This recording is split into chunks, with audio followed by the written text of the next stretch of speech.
Hello everyone, I am Adil sir और हम अपनी आज की टॉपिक जो पढ़ने वाले हैं 12th क्लास फिजिक्स का जो चैप्टर हम लोग पढ़ रहे हैं इलेक्ट्रिक चार्ज एंड फील्ड, उसमें आज का हमारा टॉपिक है torque on a dipole in a uniform electric field. देखिए, तीन वर्ड हैं इसमें। टॉर्क, जिसे आप 11th क्लास में पढ़ चुके हैं कि दो फोर्सेस इक्वल एंड अपोजिट किसी बॉडी पे लगते हैं तो उनमें से किसी एक फोर्स और उनके दोनों फोर्सेस के परपेंडिकुलर डिस्टेंस के प्रोडक्ट को हम टॉर्क कहते हैं। डाइपोल आपने इसी बार पढ़ा है कि दो इक्वल एंड अपोजिट चार्जेस जो बहुत ही कम दूरी पर एक दूसरे से रखे होते हैं उन्हें इलेक्ट्रिक डाइपोल कहते हैं। उनका डाइपोल मोमेंट होता है जिसका फार्मूला होता है Q इंटू 2A, जो एक वेक्टर क्वांटिटी है जिसकी डायरेक्शन माइनस से प्लस Q की ओर होती है। एक है uniform electric field. Electric field के बारे में तो आपको बताया गया किसी पॉइंट पर इलेक्ट्रिक फील्ड इंटेंसिटी ही होती है। वैसे यूनिफॉर्म इलेक्ट्रिक फील्ड को रिप्रेजेंट करने का एक तरीका है जैसे आप अपने दिमाग में हमेशा याद रखें कि इलेक्ट्रिक फील्ड लाइन अगर एक दूसरे से पैरेलल है और इक्वी डिस्टेंस पे है तो वो यूनिफॉर्म इलेक्ट्रिक फील्ड शो करती है। देखिए, इलेक्ट्रिक फील्ड लाइन के बारे में आपको अगला नेक्स्ट एक लेक्चर जरूर मिलेगा पूरा, जिसमें आपको और अच्छे से डिटेल में समझाया जाएगा। फिलहाल आप यहाँ इतनी सी सिर्फ बात याद रखें कि अगर इलेक्ट्रिक फील्ड लाइन जो है वो एक दूसरे से पैरेलल है और इक्वी डिस्टेंस पे है तो वो यूनिफॉर्म इलेक्ट्रिक फील्ड शो करेगा। तो एक यूनिफॉर्म इलेक्ट्रिक फील्ड है जिसमें हमने एक इलेक्ट्रिक डाइपोल रखा है, उसका ये माइनस चार्ज है और ये प्लस चार्ज है। इस इलेक्ट्रिक डाइपोल पर लगने वाले टॉर्क को हमें निकालना है। इलेक्ट्रिक फील्ड का फार्मूला ही मालूम है, E=F/Q भी होता है और यहां से आप चाहें तो लिख सकते हैं F=QE भी लिख सकते हैं, है कि नहीं। अब सबसे पहले मैं कोशिश कर रहा हूं कि इस डाइपोल पर कितने फोर्स लग रहे हैं, मतलब कितना फोर्स लग रहा है टोटल। तो उसके लिए हम दोनों चार्जेस पे अलग अलग फोर्स निकालने की कोशिश कर रहे हैं।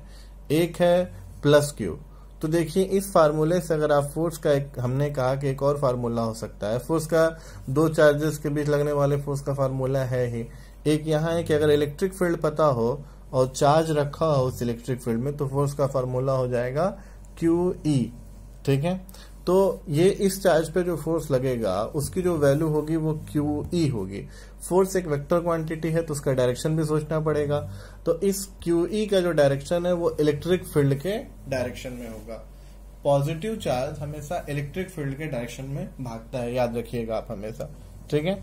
और इस नेगेटिव वाले की बात किया जाए तो इसका जो फोर्स होगा उसकी जो मैग्नीट्यूड होगी वो तो बराबर होगी QE के, यानी इसी के, लेकिन जो डायरेक्शन होगा वो इलेक्ट्रिक फील्ड के क्या होगा, ठीक अपोजिट होगा।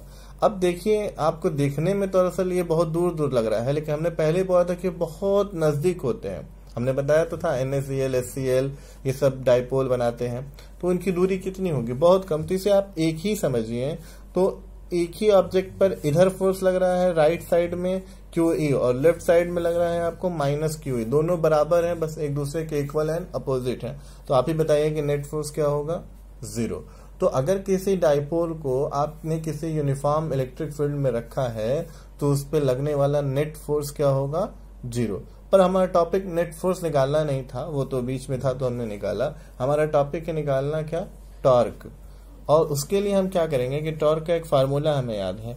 टॉर्क इक्वल टू क्या होता है, आइदर फोर्स, दोनों में से किसी एक फोर्स का मैग्नीट्यूड और perpendicular distance between the two forces. देखिए, आइदर फोर्स यानी दोनों में से किसी एक फोर्स का मैग्नीट्यूड, दोनों फोर्स का मैग्नीट्यूड तो बराबर है तो हमने लिख दिया। अब परपेंडिकुलर डिस्टेंस की जो बात की जाए वो मैं आपको अब बना के दिखा रहा हूं। देखिए, इन दोनों एक फोर्स ये है, एक फोर्स ये है। इन दोनों फोर्स का जो परपेंडिकुलर डिस्टेंस होगा वो ये होगा।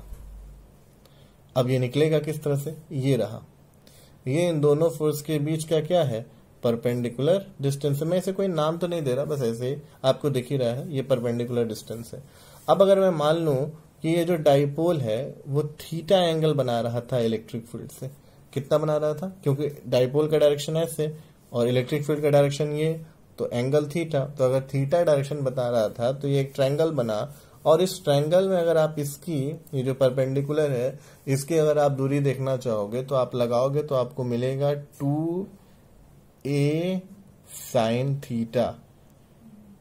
ठीक है, क्योंकि अगर आप साइन थीटा लगाओगे तो साइन थीटा आपका आता है परपेंडिकुलर अपान हाइपोटेनस, तो वहां से आप निकालेंगे, आप निकालिएगा तो आपका आ जाएगा 2a साइन थीटा। अब अगर याद हो आपको, या यहाँ दिख ही रहा, हमने आपसे बोला था कि डाइपोल मोमेंट का जो फॉर्मूला होता है वो होता है q इंटू 2a। यहाँ पे आपको q दिख रहा है, 2a दिख रहा है, तो आप इसे क्या लिख सकते हैं, p लिख सकते हैं, और e दिख ही रहा है तो आपका आ गया क्या, pe साइन थीटा। ये टॉर्क का क्या है, फॉर्मूला निकल के आ गया। ठीक है, अब एक बात और इसी के साथ साथ कि टॉर्क भी एक वेक्टर क्वांटिटी है, तो इसे क्या वेक्टर में रिप्रेजेंट किया जा सकता है, बिल्कुल। क्या आपको याद है कि पीई साइन थीटा, दो वेक्टरों का क्रॉस प्रोडक्ट अगर आपने 11th में बहुत अच्छे से पढ़ा हो तो ए क्रॉस बी की वैल्यू लिखी जाती है A B sine theta into n cap. तो यहां पर जो वैल्यू आती है, तो यहां पर आप लिख सकते हैं कि दो वेक्टर है आपका P और E, तो P क्रॉस E का जो वैल्यू होगा वो होगा आपका टॉर्क के बराबर। इसमें एक मजेदार बात देखिए कि P क्रॉस E, P का डायरेक्शन आपको दिख ही रहा है, E का डायरेक्शन एक ही प्लेन में है, और जो P क्रॉस E आता है वो इन दोनों के भी क्या आता है, म्यूचुअल परपेंडिकुलर आता है।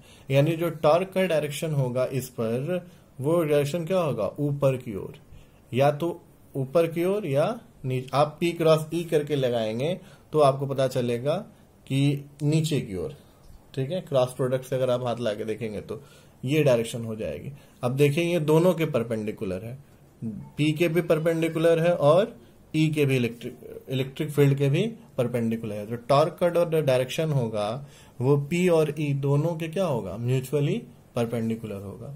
ये आपका टॉर्क है, सिंपल सा, और इसे हम बोलते हैं कि torque on a dipole in a uniform electric field. ये फार्मूला आपको याद रहना चाहिए, tau equal to P cross E। ठीक है, okay, thank you, good bye.